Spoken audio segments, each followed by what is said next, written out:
Fundación Antena y Fundación Nubelab les damos la bienvenida a este encuentro con la artista visual Voluspa Jarpa, quien es también una de las artistas que participó del programa Oye, vamos al taller.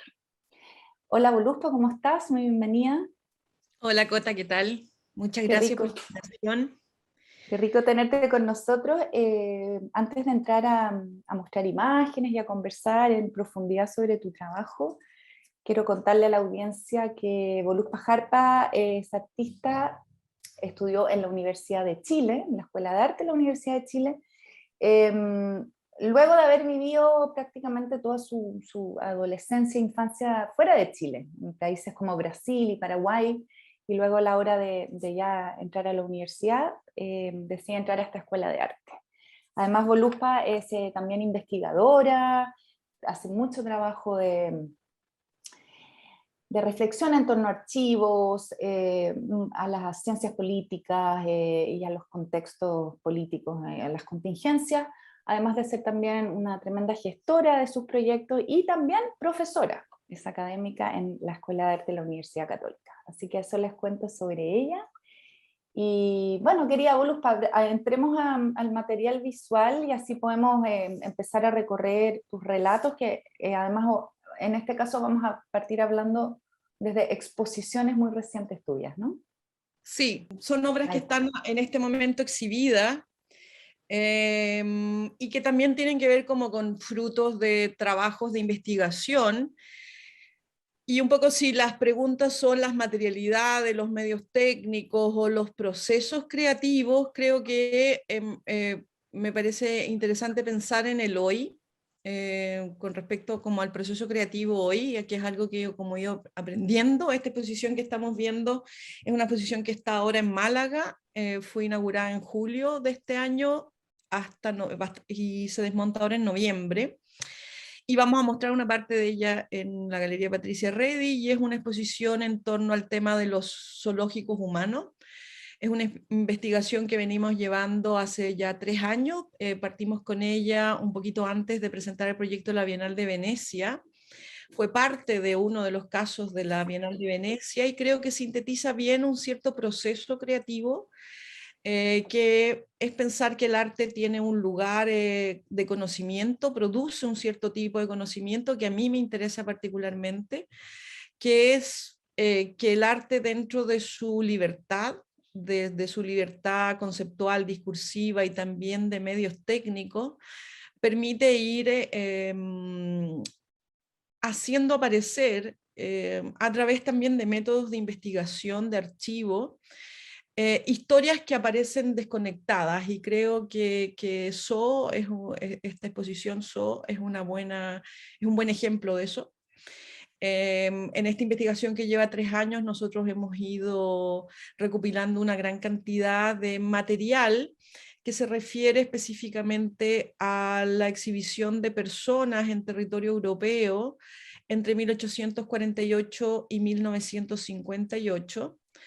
Son 110 años donde ocurrieron fenómenos de exhibición de personas en zoológicos, y lo que hemos hecho es ir enhebrando esas historias que estaban muy parcializadas y que la gente en general las sabía en lo que correspondía a sus territorios. Nosotros en Chile sabíamos la exhibición, algunos sabíamos la exhibición de grupos cahuéscar, de grupos mapuche o de grupos Selknam en el siglo XIX. Pero la verdad es que el fenómeno es mucho más grande, y lo que esta exposición plantea es, primero, enhebra todos estos fenómenos y construye un relato mucho más grande. Entonces también en mi trabajo es importante la construcción de relatos, el hacer aparecer relatos que o están ocultos o estaban descontinuados. Entonces, al estar descontinuados, uno no puede entender bien cómo se fueron produciendo cierto tipo de fenómenos históricos, en este caso de Zoo, donde nosotros fuimos investigando cada uno de los lugares donde se llevaron a cabo estas exhibiciones de personas, cuáles eran los lugares de emplazamiento urbano, Todo esto lo vamos organizando en un imaginario visual que permite entender ese proceso y no solamente para entender la existencia de los zoológicos humanos, sino entender de qué se trató ese fenómeno. Y entonces al ir investigándolo empezamos a entender que los zoológicos humanos fueron, por ejemplo, un fenómeno que sirvió mucho para popularizar el racismo. Se calculan que en los muchísimos, son 70 ciudades donde ocurrieron zoológicos humanos, en 14 países europeos, con una cantidad de público que es calculada en unos 400 millones de personas durante estos 110 años, y así el zoológico humano sirve para algo que es de fondo, tal vez más significativo, y que tal es el punto de partida de la investigación y que tiene que ver con otro proyecto que es Alter Views, que es cómo se construyó la noción de racismo, cuándo empezó a ser significativa y asociada a qué estaba la noción de considerar que habían razas que eran inferiores y razas que eran superiores, razas que eran primitivas, razas que eran civilizadas, y un poco empezar a dividir el mundo en una geopolítica racial que a su vez permitía la expansión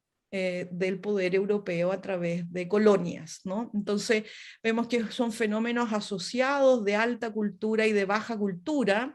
El racismo responde a un fenómeno de baja cultura, pero sin embargo está sostenido por fenómenos de alta cultura, como la ciencia, por ejemplo.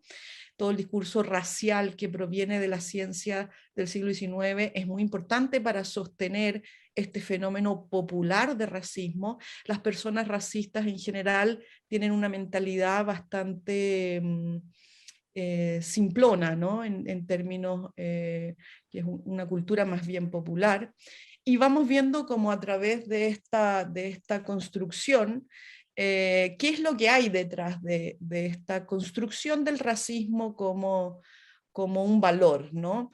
En el caso de la exposición de Málaga, incluimos también una pintura que ya la habíamos incluido en el pabellón de Chile en Venecia, que es el retrato de Camilo Catrillanca, entendiendo que no solamente el racismo ha modelado la historia europea con respecto a otros países, sino que también se ha infiltrado en nuestras propias sociedades, que también tienen problemas fuertemente marcados con un cariz racial.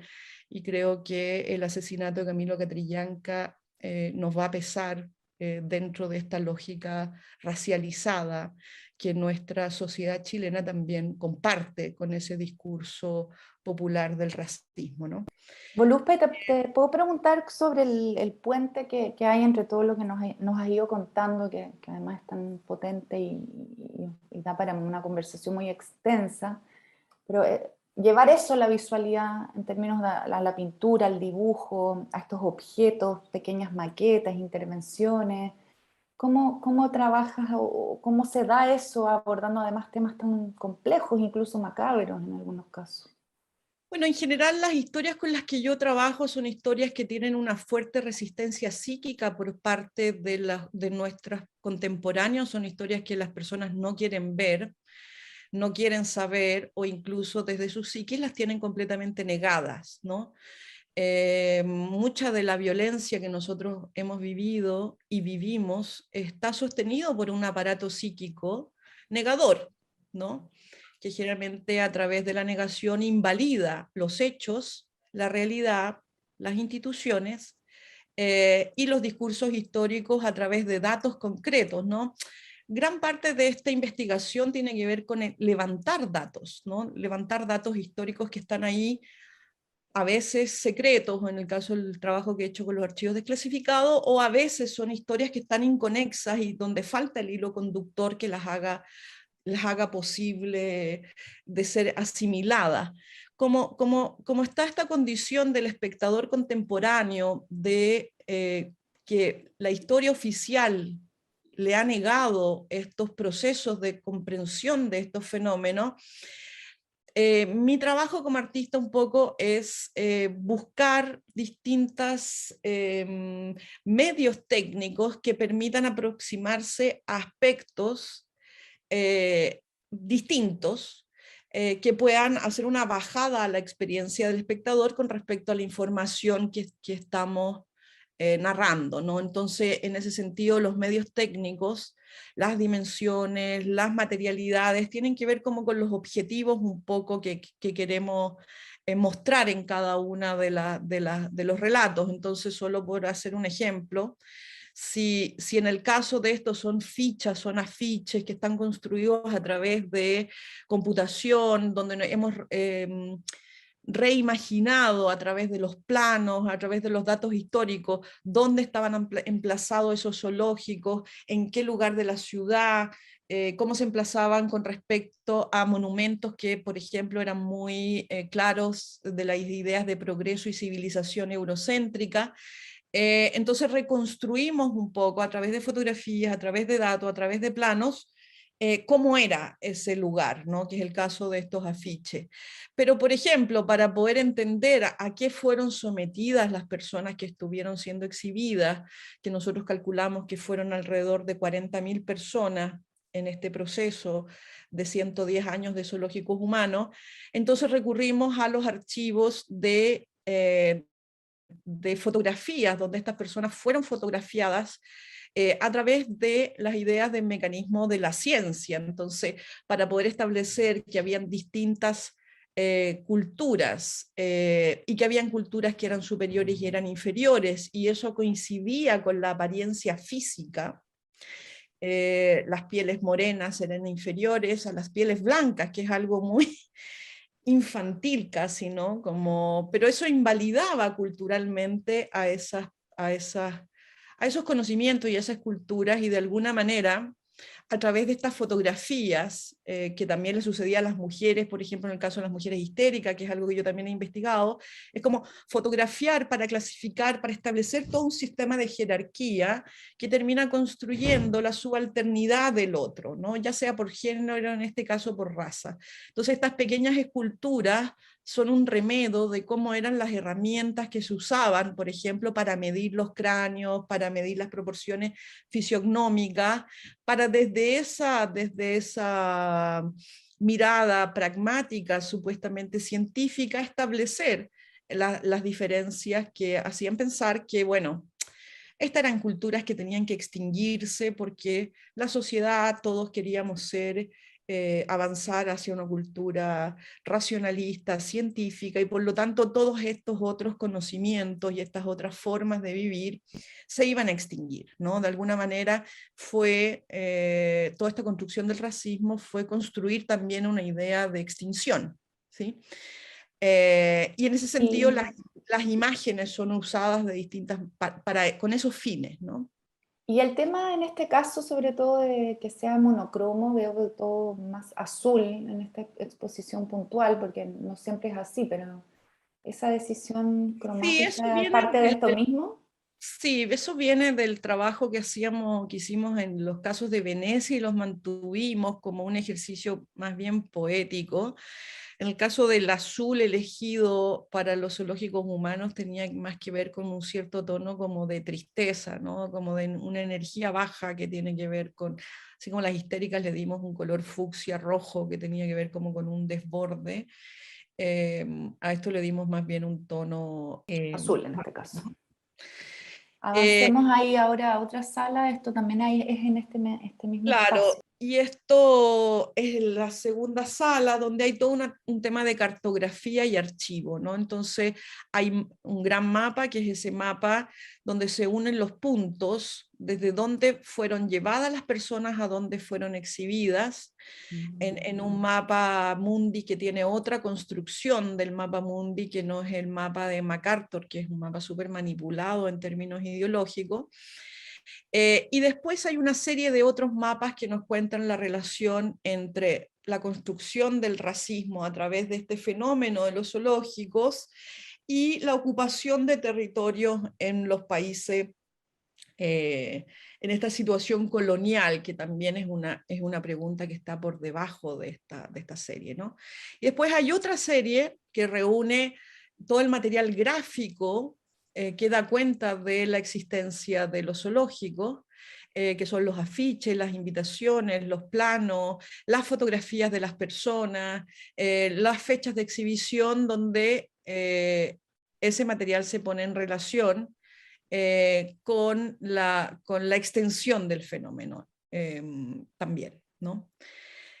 Entonces, con respecto, y después acá hay otra obra que toma, esta obra dorada, que toma las frases justamente que provienen de la ciencia, que sirven para apuntalar estas nociones de racismo, ¿no? Entonces, esa obra, por ejemplo, es una obra que tiene que ver con investigación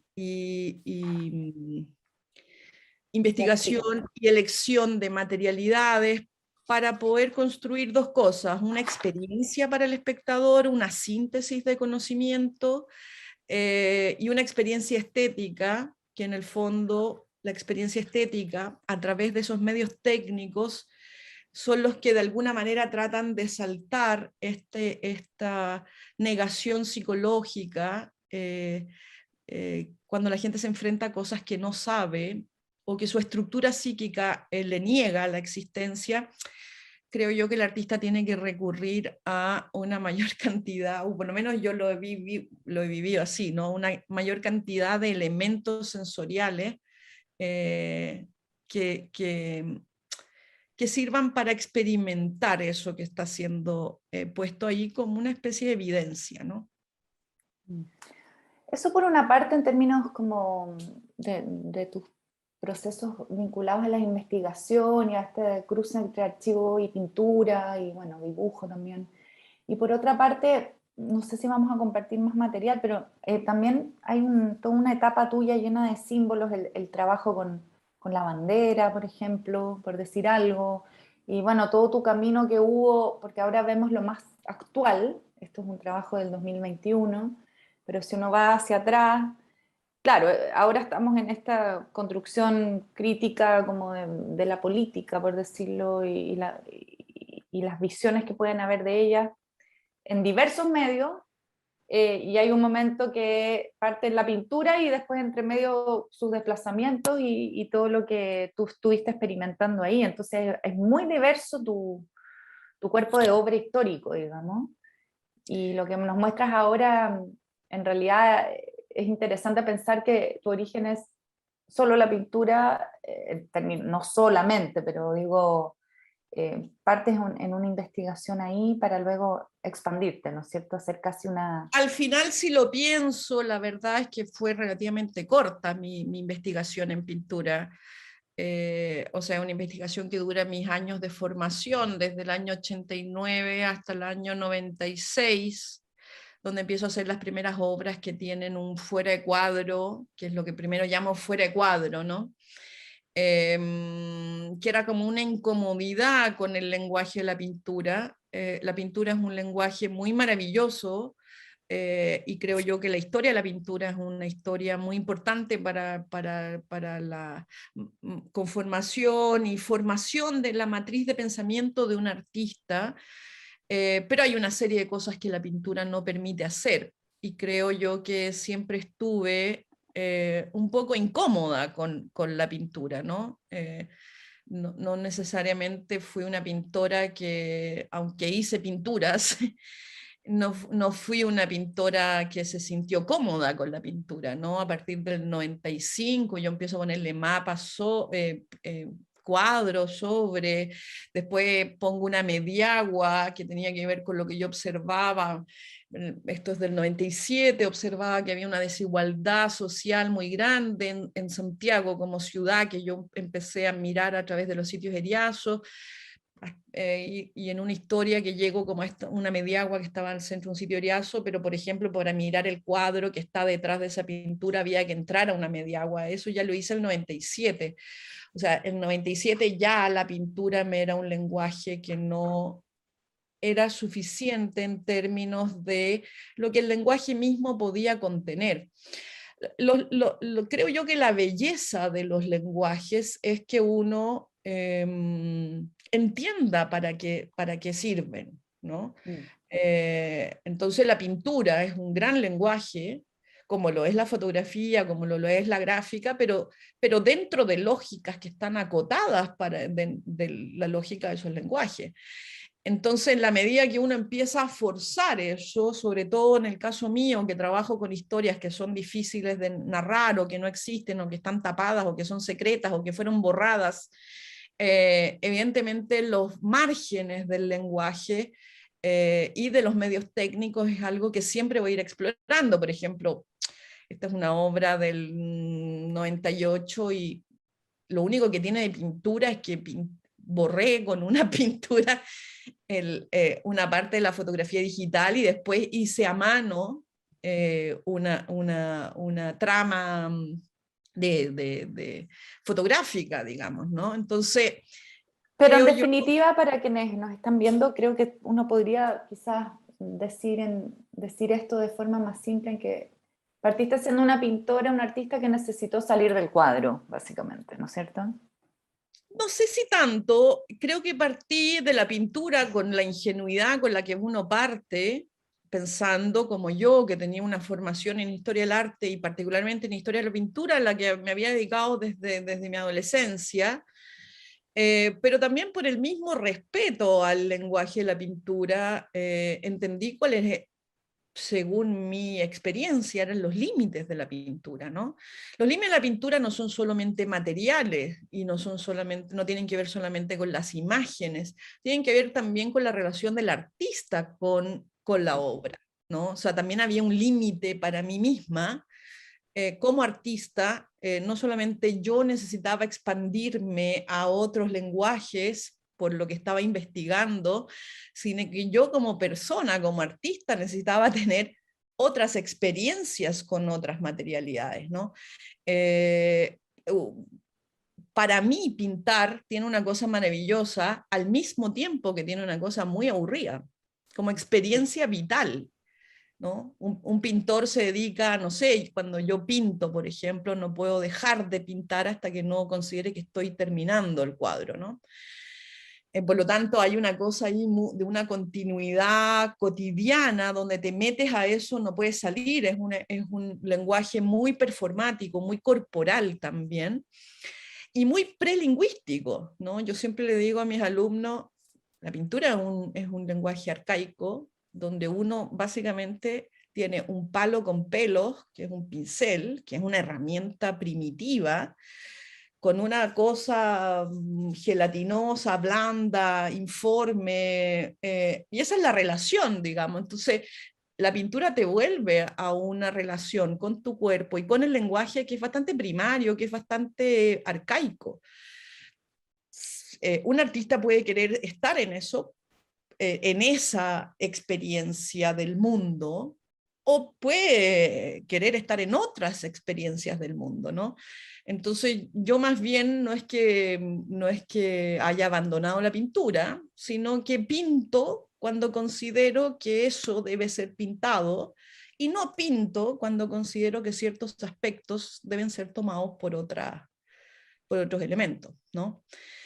Pero eso ya lo hago hace mucho tiempo, o sea, hace mucho tiempo que busco para cada elemento materialidades que tienen que ver con lo que a mí me parece que es importante de esa investigación y de la experiencia estética material y luego intelectual y de narrativa que uno quiere pasarle al espectador, ¿no? Entonces, por ejemplo, en estos trabajos del 2006, que son los primeros trabajos de las histéricas, también ahí es como un trabajo que fue presentado en el MAVI, con el que me dieron el primer premio al concurso de arte joven del MAVI, y era un trabajo que planteaba como una literal salida de la bidimensionalidad, ¿no? Pero porque en ese momento yo estaba trabajando con la historia de la histeria, que es algo que vengo trabajando hace mucho tiempo, que es la historia de esas mujeres que sirvieron para a partir de un profundo malestar social, psíquico, inventar a través de este malestar corporal algo tan importante como el psicoanálisis, digamos. O sea, si no hubiesen habido 5.500 mujeres convulsionando en un hospital de París, probablemente no tendríamos psicoanálisis hoy, digamos, ¿no? Entonces, de alguna manera, yo veía en esa historia una rebeldía, una rebelión de mujeres anteriores al comienzo de las organizaciones políticas de las mujeres, ¿no? Al movimiento sufragista y todo eso. Y entonces me parecía que eso no era pintable.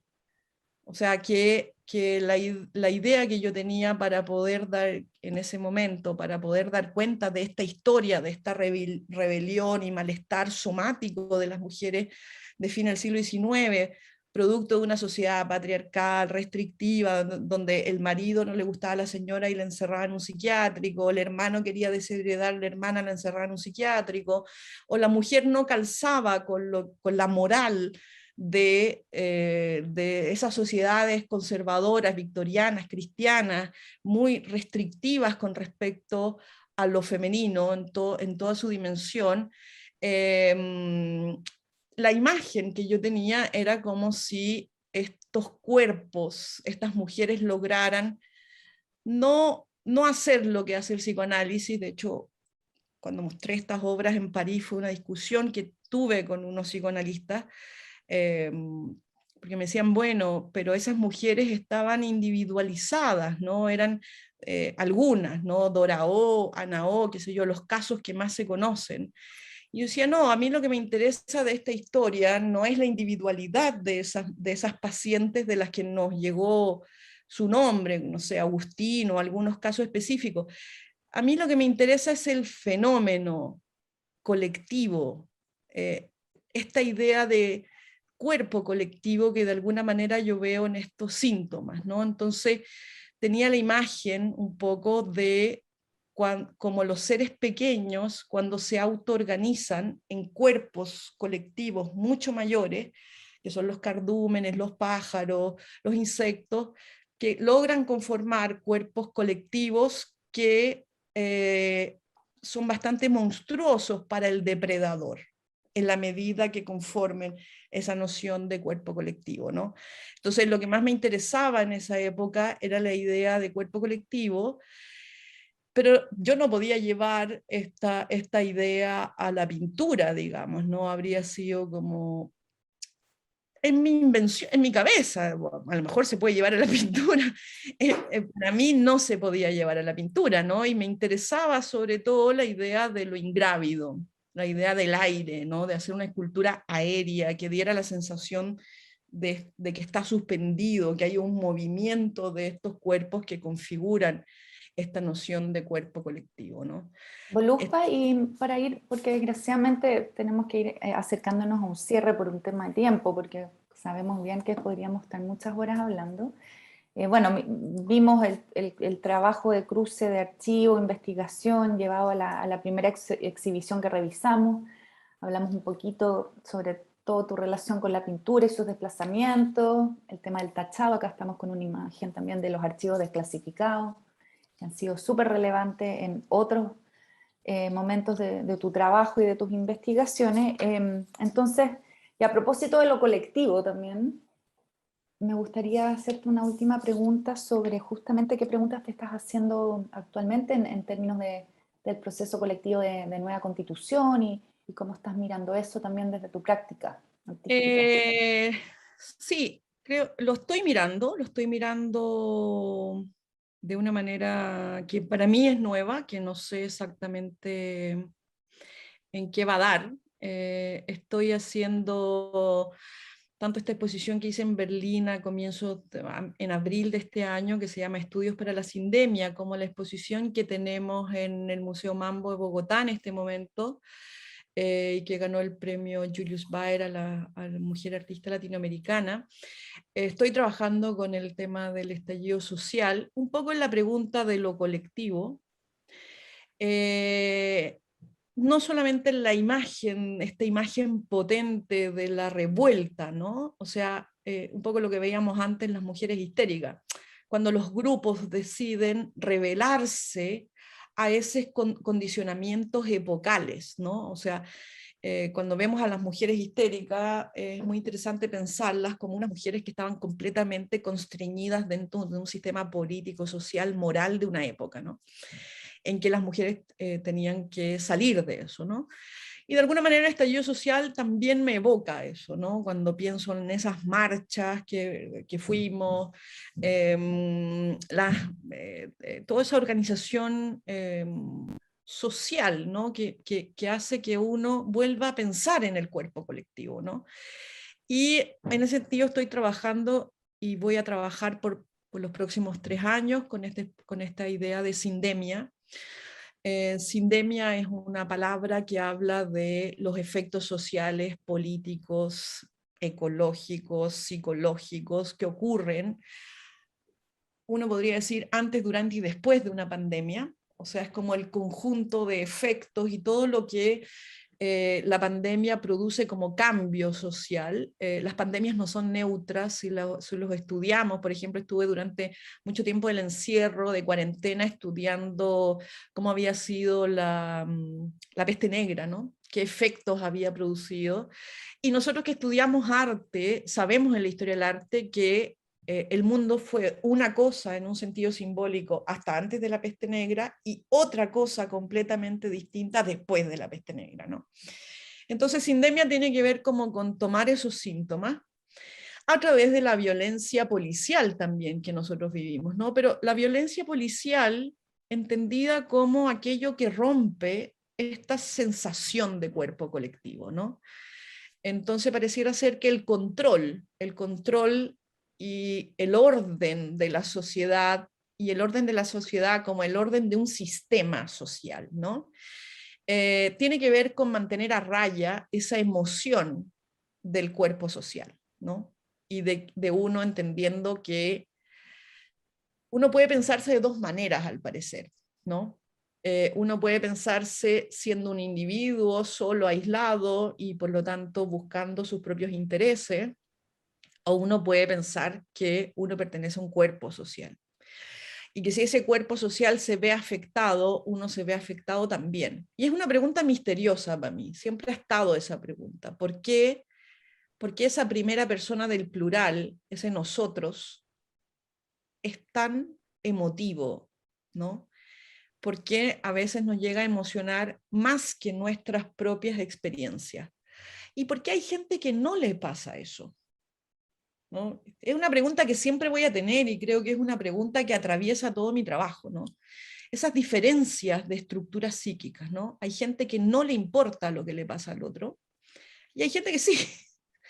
Bueno, me encanta como cierre también esto que planteas de la otredad, justamente porque creo que es una pregunta muy potente para dejar instalada. Yo creo que podemos todos aprender mucho desde una reflexión en torno a esa pregunta y evolucionar probablemente. Yo estoy de acuerdo contigo en términos del colectivo y lo individual probablemente es, no sé, más sano quizá, Sí, pensar siempre en lo sí, grupal. creo que el pensamiento individual es un pensamiento que tiene muy poco tiempo en la historia.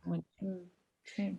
Creo que nosotros tenemos una intuición colectiva como manada de mamíferos que somos, cuya emoción colectiva está reprimida, pero aparece cada cierto tiempo, ¿no? Y Me pensando parece en las tribus también, o sea, cuando hablabas antes de las manadas de animales, pero también como los grupos tribales, y lo que dices tú, claro, probablemente lo colectivo tiene cientos de años, me encanta.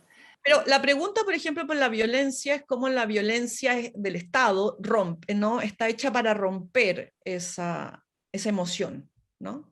Ahí también nos deja con otro tremendo tema y que nos está afectando a todas las sociedades, a varias sociedades, a muchas en estos tiempos, así que nada, me gustaría quizás dejarte un último momento para despedirte y dejarnos con algún cierre.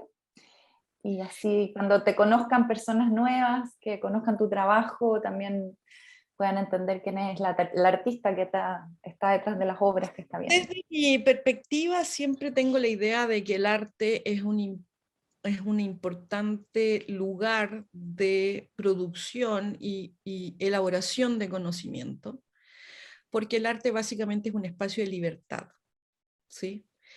Es de los pocos espacios de libertad que las sociedades permiten a los sujetos, ¿no? Y por eso el arte tiene este efecto balsámico sobre la sociedad, ¿no? Entonces, desde mi perspectiva, ese conocimiento producido por el arte, que no es un conocimiento racional, tampoco es solamente un conocimiento emocional, tampoco es solamente un conocimiento sensorial, sino que logra como ser sinestésico, mezclar muchas cosas, es básicamente un espacio de libertad, ¿no? Y creo que no ahora, tal vez ahora estamos más sensibles a eso, pero siempre las sociedades necesitan que ese espacio de libertad sea salvaguardado, ¿no? Exactamente. Eso te iba a decir, que sea un lugar donde justamente no entren los límites, las censuras, las manipulaciones, los medios que la puedan como dirigir, ¿no es cierto? Sino que siempre se mantenga puro de alguna forma, o espontáneo, original y genuino. Y es lo que hemos podido revisar hoy día contigo, en ese sentido. Eres un artista muy potente que cuida mucho ese lugar, creo yo también. Así que te agradecemos, Voluspa Jarpa, por tu generosidad siempre. Gracias. Gracias, Jota querida, un abrazo grande para ti.